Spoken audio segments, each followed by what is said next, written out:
Thanks for staying on with us. This is Notepad. Of course, events are still developing, mostly at the PM residences, and we've seen how the Attorney General is there. We've seen how the past president is also there. And just to recap, if you've missed some of the events that has transpired over the past few hours, UMNO has decided to withdraw support for the Perikatan National Government barely a month after it officially retracted support for Tan Sri Muhyiddin Yassin as Prime Minister. UMNO President Datuk Seri Zahid Hamidi made this announcement just now at 6 p.m. following an emergency Supreme Council meeting. 10 other MPs stood by Zahid as he broadcasted the announcement live. Zahid claimed he has enough statutory declarations from among his party MPs to see the collapse of the Perikatan government, and that he also said that he has presented some of the SDs on statutory declaration to the Yang di-Pertuan Agong in a recent audience that he had sought. Zahid's announcement is the latest blow to the Perikatan government, whose legitimacy is currently being disputed by opposition MPs following the royal rebuke. And some reports, particularly those from Malaysia Kini, has reported that up to 14 MPs have withdrawn support for the Perikatan National Government. However, it is, or it must be noted, that 8 ministers, UMNO ministers, are still in the cabinet because only one has resigned.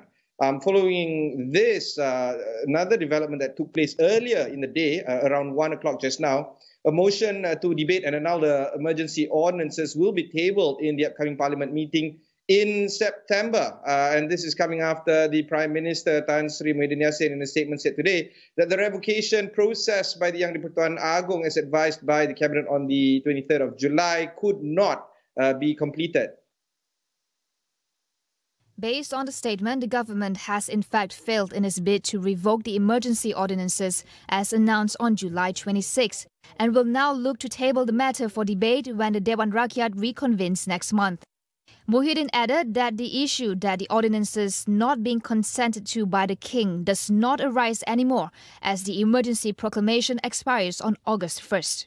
He said the motion, which will be deliberated on at the Cabinet meeting tomorrow, is hoped to be able to address the polemic involving the revocation of the ordinances in a harmonious and constitutional manner.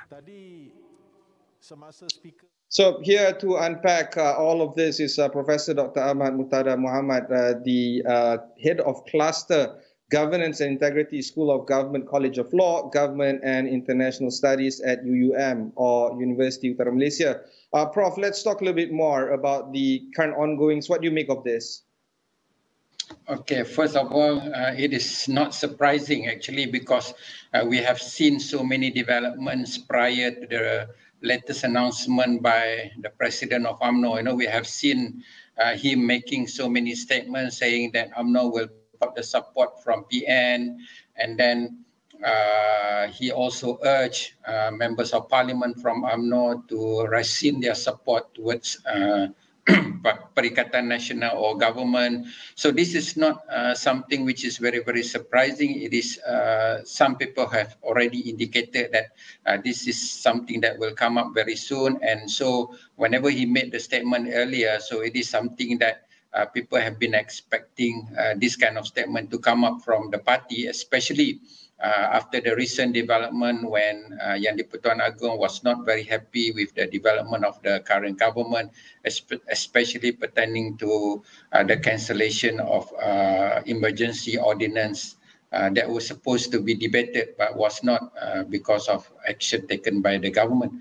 So I think in light of the recent development, what is taking place earlier today is not very surprising, but what lies ahead, which is very, very interesting for us to be debated. Yeah. Let's try to unpack what lies ahead. What would be some of the scenario possibilities from now? Let's start with the current meeting that is currently taking place at the residence of the Prime Minister.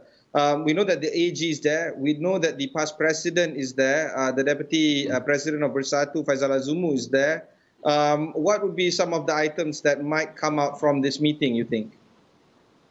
Yeah, I think there are so many perspectives out there that we can discuss. But first thing first, after at least President of UMNO has already reiterated that UMNO wanted to pull out from supporting the PN government. And then even when he made the statement, he was being surrounded by at least 10 members of parliament from UMNO. And to make matter more difficult is that the resignation of a member of parliament from Lenggong, who was also happened to be the minister. So I'm sure the top agenda that will be discussed tonight will be, now, what's the current situation? How many members of parliament out there are still supporting the current government, whether or not the simple majority is enough. So I think this will be on top of the agenda of the Prime Minister and people who are coming to his home tonight to discuss, especially from Coalition of Perikatan Nasional, from PAS, from Bersatu, and also parties from Sarawak. So I'm sure they would have to discuss, what to make from the pullout of UMNO, especially when the numbers are quite big, because prior to this, we have heard that probably only a few members of parliament from UMNO, they are not showing support towards the government. But as of right now, we have seen that at least 10 or 11 of them are not supporting the current government. So it means the numbers, are getting down by the day. So it seems to me that the Prime Minister has to get enough support for him to continue ruling the government. At least he has to have a simple majority. I think the meetings tonight will be evolved around how many support that he still has in terms of making sure that he can continue become the Prime Minister. Yeah, some of the support relies on the UMNO members. Right now, it seems like UMNO is split into two groupings. One of them is, of course, the cabinet members. Another one is this 11, some reports say 14. How do you think the UMNO support will stack up in relation or in relative to the support that will be garnered by the Prime Minister? Because I think if we were to look at the recent development within UMNO itself, we know that there are two camps within UMNO. One is supporting the Prime Minister, the other one is sticking with the position of the President. And it is very clear today that roughly there are 10 or 11 members of Parliament that are supporting the position taken by the President and taken by MT.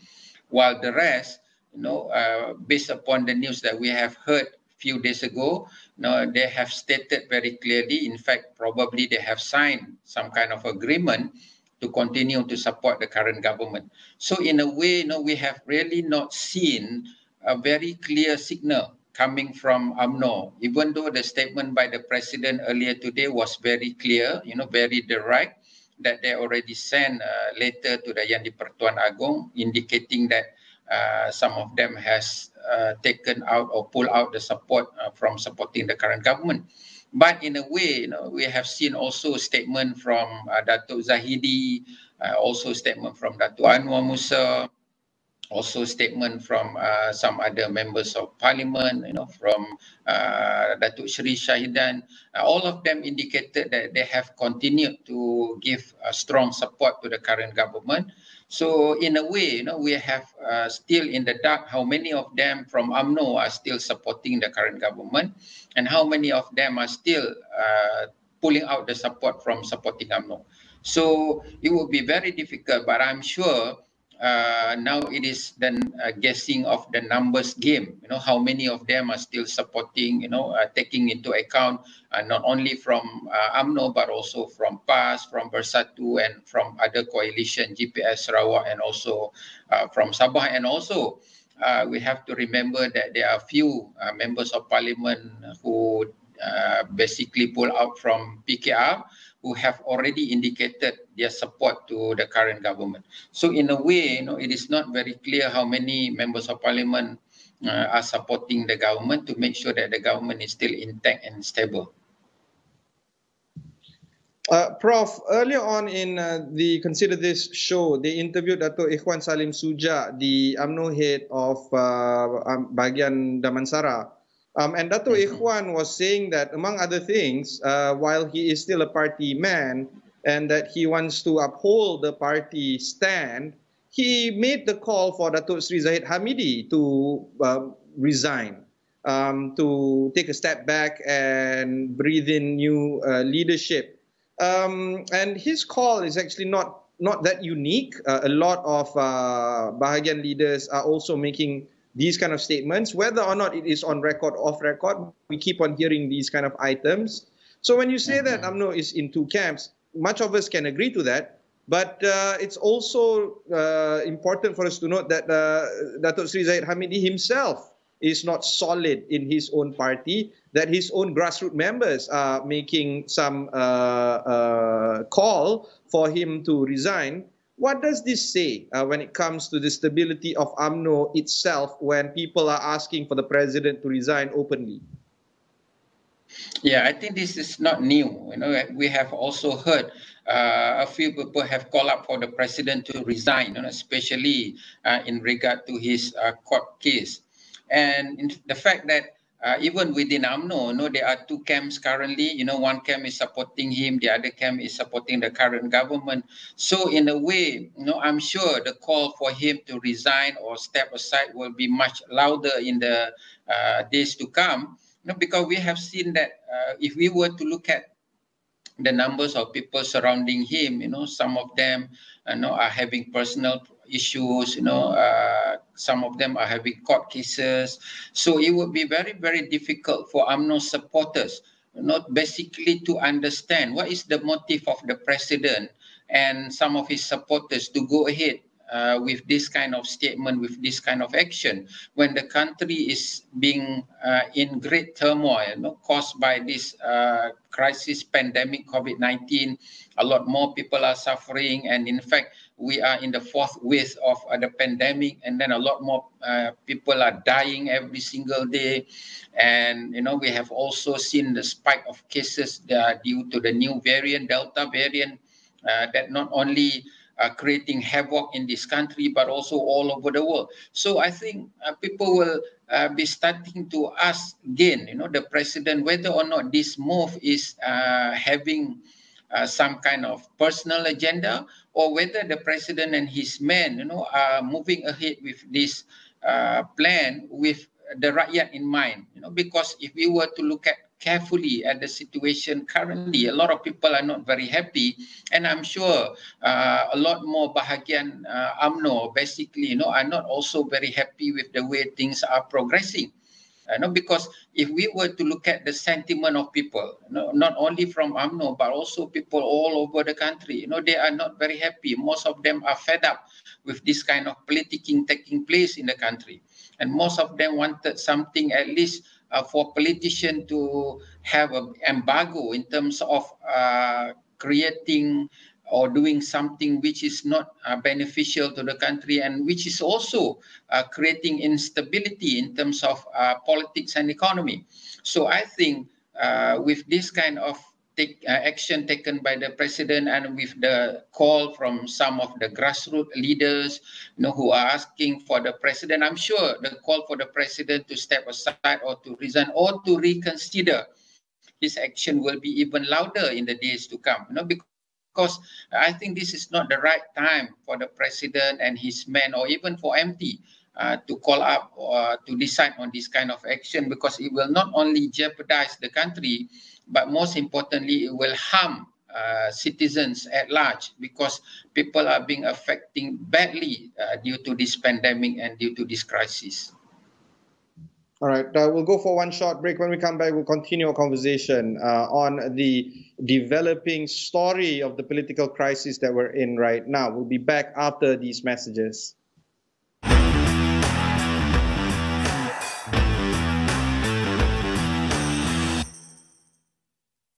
Demi berjasa kepada komuniti, legasi dan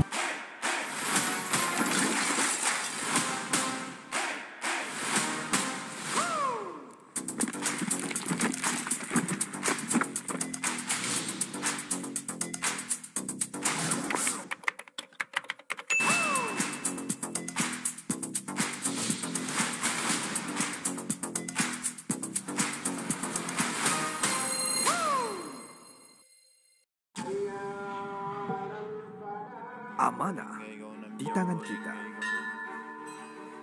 Adat budaya dan semangat menjadi kesinambungan perpaduan tanah air yang tercinta. Berteraskan adab yang terpahat di jiwa dan raga. Marilah bersama kita membina negara Malaysia. Semua yang terjadi adalah berita, tetapi tiada siapa yang boleh bawakan yang terkini dan tergempar seperti kami. Dilihat hanya memberi wang tanpa matlamat yang tepat. Dia tidak melakukan apa-apa kesalahan.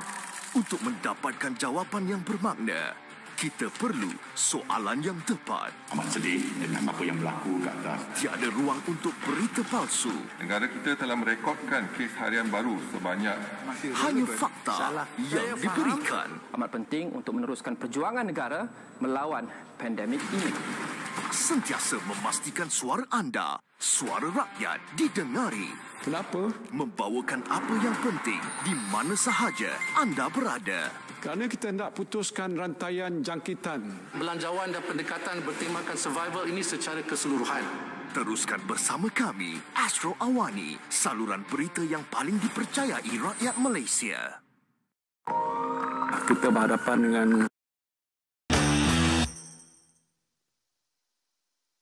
Thanks for staying on with us. We are breaking news right now. The developing story of Datuk Seri Zahid Hamidi announcing that he is, or UMNO, is pulling out of the support of Perikatan Nasional. We have reporters on the ground at the PM's residence right now covering the story there. Breaking news will be coming in at 11 o'clock as well as at midnight, and we're going to be covering this throughout the evening if and when the story develops. But for now, we have Professor Dr. Ahmad Martadha Mohamed of Universiti Utara Malaysia. Prof, earlier on we were discussing on some of the events that is currently happening with UMNO as well as the ongoings right now with the Prime Minister's residence. I want to have an idea of what you think is going to take place when it comes to the palace. Do you think the Seri Paduka Baginda Yang di-Pertuan Agong is going to get involved? Do you think that MPs will now seek an audience with him? Yeah, I'm sure in the days to come, there will be parties that will try to seek audience with the king, because this is understandable, because especially PH, they have stated clearly that they wanted to seek an audience with the Agong, by taking into account that the current government is losing the majority support.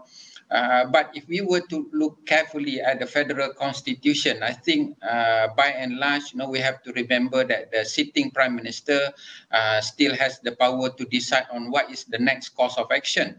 And based upon the federal constitution, if we were to look at Article 43, within item 4, at least he has two options. If he feels that he is losing the majority, he can seek audience with the Agong.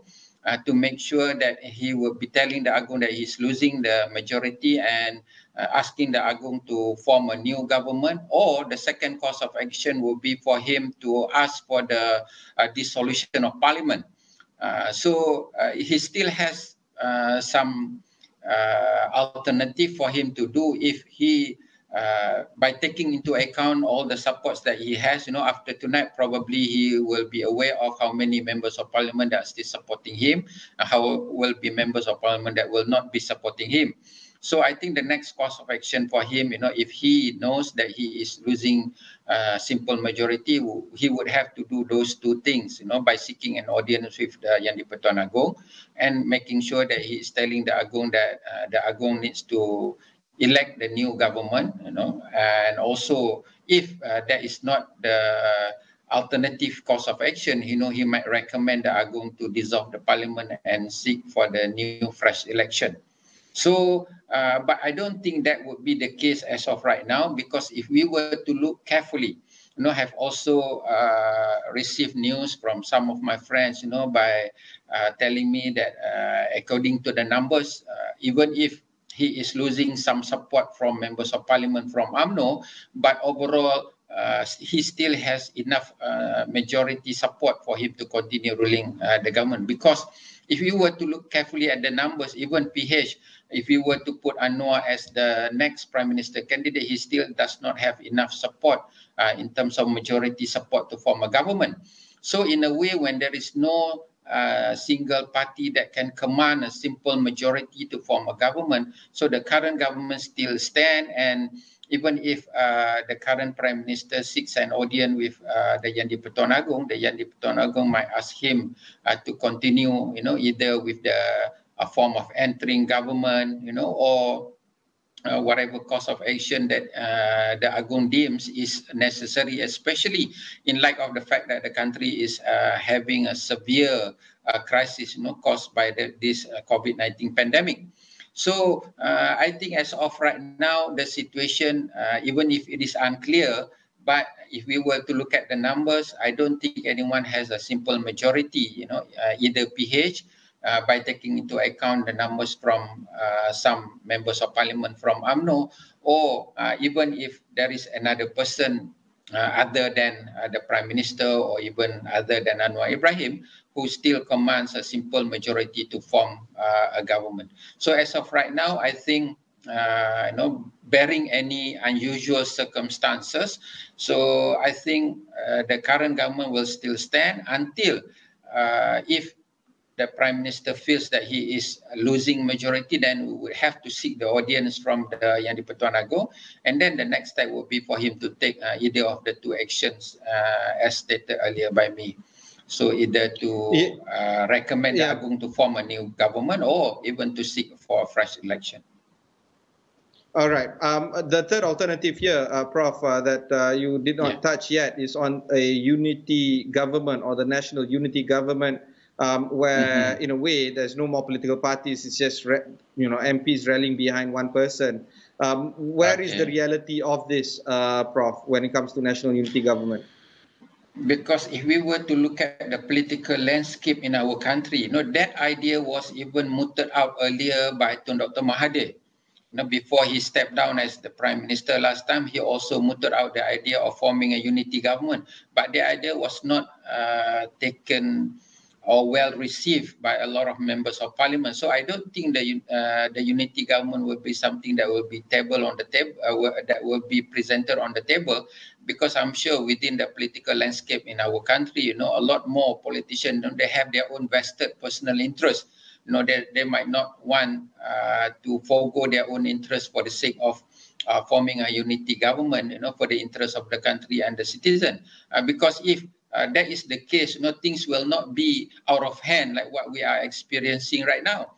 Because what we are experiencing right now is because due to the fact that some politicians, they have a vested personal agenda, if they were thinking about the well-being of the citizen, if they were thinking about the many people who have suffered, about the number of deaths who have risen every single day, about the hardship of people who are living in terrible condition, many people who are asking for help, donation, money, and so on and so forth. I don't think they will take this course of action, but because these politicians, they have a personal vested agenda, and their agendas are very different from the one that a lot of people, are having right now at the moment, thinking about what kind of food that they will have tomorrow for their kids, so that they will continue to live. So I think if this concept of unity government is being tabled, it would have been by looking at the political landscape in our country. That's not possible. All right, Prof. Final question, Prof. I just want to understand that misalignment of priorities, or not priorities, the misalignment of interest between the rakyat's needs and interests versus the politicians' needs and interests. There is a misalignment. We all can agree to this. What's your personal take on these political leaders? What's your personal view of this as a rakyat, as a Malaysian, not as a political scientist, but as a regular person out there that wants to reach out to these politicians? Yeah, that's a very good question. Because I have talked to a lot of friends. I have watched or listen to comment from people on social media. A lot of people, are very frustrated. They are very disappointed with the things that are currently going on in our country. As if that we have not had any serious agenda in the eyes of the politician, because whenever they are fighting for something, they are always fighting for their own personal agenda, in light of the fact that when the country is in very serious condition, when a pandemic is very serious, when Delta variant is wreaking havoc in our country, not only in Malaysia, a lot more countries are suffering because of this new variant, Delta variant. But for this politician, sometimes we look as if that they have not even taken to the ground to listen to what do people really want for them to fight, because I'm sure this bunch of politicians, they are not very sensitive to the feeling and suffering of the people in the whole country. Because if they were sensitive, they might not even be doing all these things. They might not even march towards the parliament, because I think the current situation dictates that people, regardless of all background, regardless of all segments of the population, especially for politicians, people representative, they have to make sure they go down and look at the suffering of the people and listen to what the people want. And unfortunately, I don't think this is the image that people are looking at. I don't think this is the news that people wanted to hear. A lot more people are suffering. A lot more people are very frustrated with the recent development. Yes, people have been asking, why not wait until the next general election? It's very near. It's 1.5 years from now, not even 2 years. So why not wait until the next general election and fight very hard during the next general election to form a government? Why taking this time when a lot more people are suffering to pursue their own personal agenda without regard to the suffering of people all over the country? I'm sure these politicians, they don't even have the slightest idea of how hard people are going through right now. Some of them, are losing their family members. Some of them are losing their job. Some of them don't even have money on the table to feed their children. And I don't think these politicians have this kind of problems in their life. They are rich. They are having the good life, they have enough everything. They have not gone to the ground. So I really feel pity to them, because they are not very sensitive to the suffering and plight of the regular people, that are seeking help every single day. Okay, Prof. Thank you very much. That was Professor Dr. Ahmad Martadha Mohamed, Head of Cluster of Governance and Integrity at the School of Government at UUM, Universiti Utara Malaysia. Stay with us. We have continuing breaking story coming in from Astro AWANI. But that's it from me for this evening. I am Ibrahim Sani. You're watching Notepad.